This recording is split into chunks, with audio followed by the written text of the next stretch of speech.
Now, Carson's an enigma to me. I didn't say it. Carson's an enigma. He wrote a book, and he's doing great in Iowa. He's second in the polls. With all these professional politicians, I'm first, Carson's second. And I don't understand it.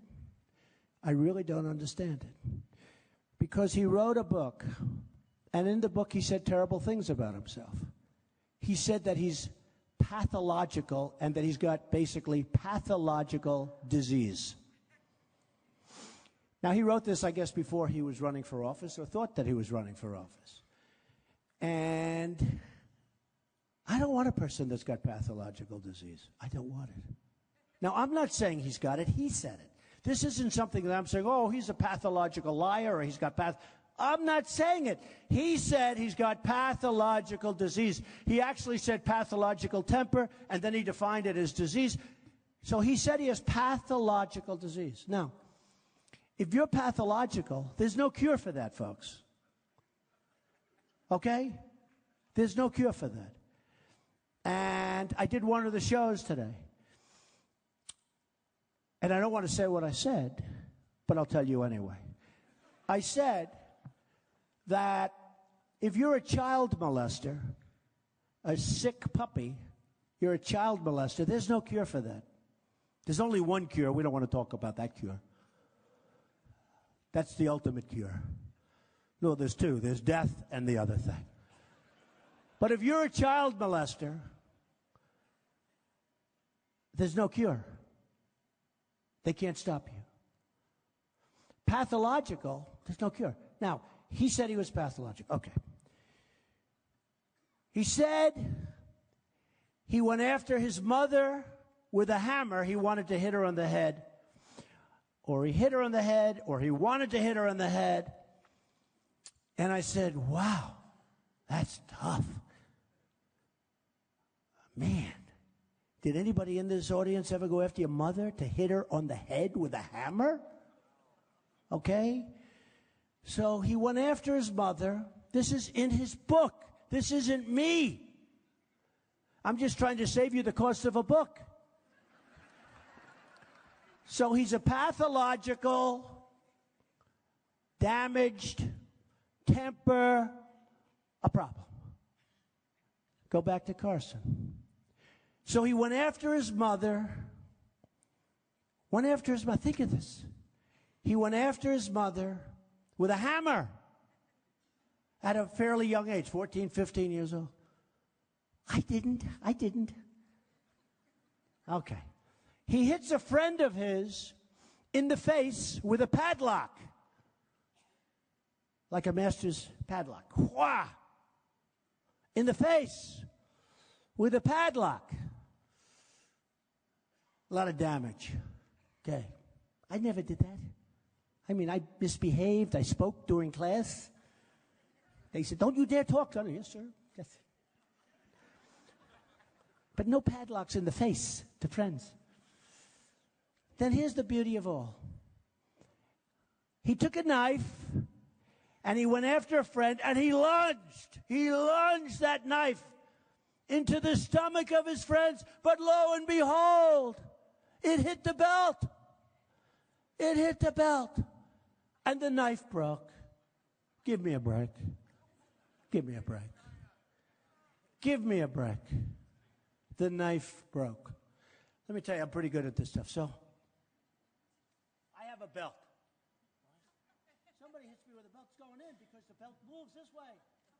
It moves this way. It moves that way. He hit the belt buckle. Anybody have a knife? You want to try it on me? Believe me, it ain't going to work. You're going to be successful. But he took the knife, he went like this, and he plunged it into the belt. And amazingly, the belt stayed totally flat. And the knife broke. How stupid are the people of Iowa? How stupid are the people of the country to believe this crap? So here's the good news.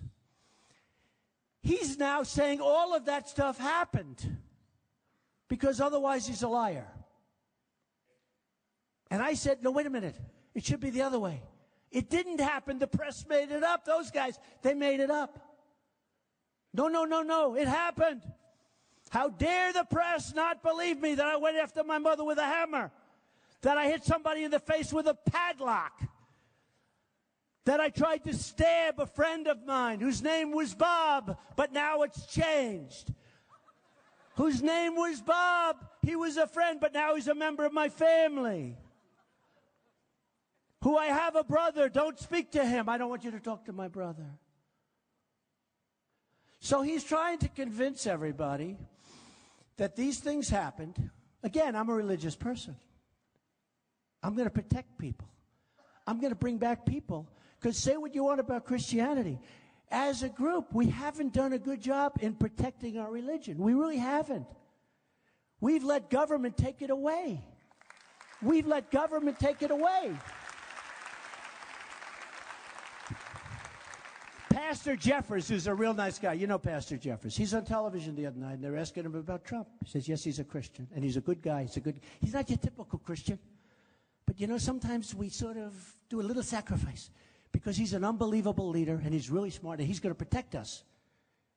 And maybe that's better than having a perfect Christian that doesn't have leadership ability, which is, you know, going to happen, that doesn't have certain other qualities. Because we need somebody that's going to be a leader and protect us now. I'm going to protect everybody because I know how to do it. And I'm a worker. I know how to do it. I really know how to do it. So here's the thing.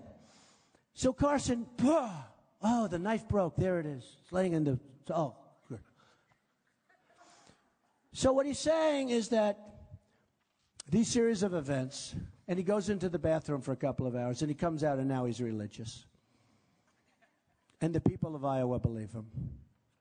Give me a break. Give me a break. It doesn't happen that way. It doesn't happen that way. And some people might not like it. Oh, that's not really nice what you say. Don't be fools. Don't be fools. Okay? Now they're saying it wasn't him. Now, I don't know, maybe this was a false report, but it wasn't him that hit with a hammer. It was his mother came at him all of a sudden. Don't forget, the name changes. Everything changed. And I don't care. I may leave here and you may say, oh, that was not nice what he said. Who cares? Then, you know, I go back to my life. I don't have to do interviews, which I don't like doing, to be honest with you. I can leave this scum back here at the press alone. I don't need them anymore. They're garbage. No, they're scum. I don't have to deal with them anymore. But here's the guy who's saying, think of it. You got to think of it. How crazy it is. He's demanding that it's right that he went after the mother and wanted to hit her over the head with a hammer. And these other events and the knife. Because if he didn't, he won't have credibility. And I said, well, wait a minute. I put out a tweet the other day. At real Donald Trump. Very hot. Millions of people. But I put out a tweet. I said, if I were him, I'd rather have it the other way. Where he didn't go after. Right? Where he didn't. So, I say, what the hell have we come to? What have we come to? When we have to believe this kind of stuff, and we're going to put somebody in office who considers himself to have pathological disease. Read the definition in the dictionary of pathological disease. And I'm not saying it. He said it about himself before he knew he was going to run for office. And then he's controlled by a super PAC in Iowa. And the head guy at the super PAC, I hear, left. And nobody writes about it. I mean, the truth is, he's complaining about the press not treating him well. Okay? Let me tell you something.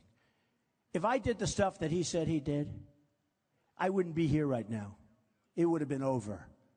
It would have been over. Okay? It would have been totally over. So, that's who is in second place. And I don't get it. I don't get it. On top of which, he's never had an employee. I put thousands of jobs, many, thousands, tens of thousands of jobs over my career. Tens of thousands. Thousands of people working. I know jobs. I say, I will be the greatest jobs president that God ever created. I will.